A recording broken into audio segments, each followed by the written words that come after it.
Pleasure Production.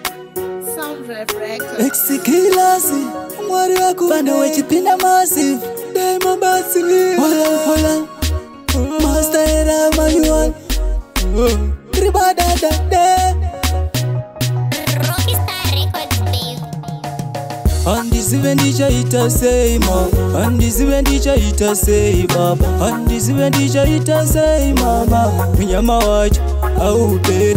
Andisiwe ndichaita sei mama, andisiwe ndichaita sei baba, andisiwe ndichaita sei mama, mnyama wacho auperi. Vanogara vakandigara every day, avandipe mukana iniwe kushanda. Andisiwe ndichaita sei mama, auperi.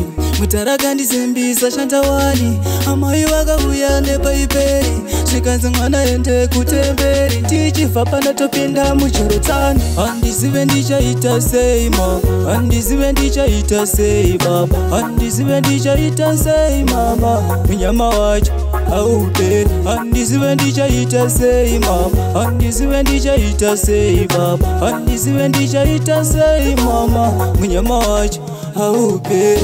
Ndikatozvitarisa totosara tiri tega pananondichengeta. Mai vangu vakashayikawo 2016 ndasara ndiri nera.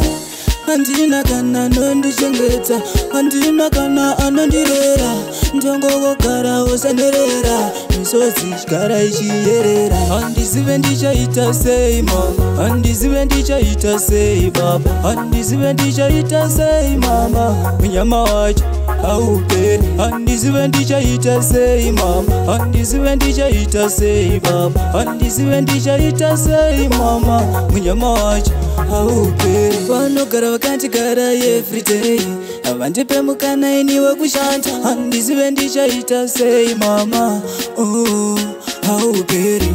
Mutaraka ndisimbisa shandawani, amai vakauya nepaiperi, zvikanzi mwana ende kutemberi, ndichibva panotopinda muchorotsani. Handisiwe ndichaita sei mama, handisiwe ndichaita sei baba, handisiwe ndichaita sei mama, mnyama wacho auperi. Handisiwe ndichaita sei mama, handisiwe ndichaita sei baba, handisiwe ndichaita sei mama, mnyama wacho auperi.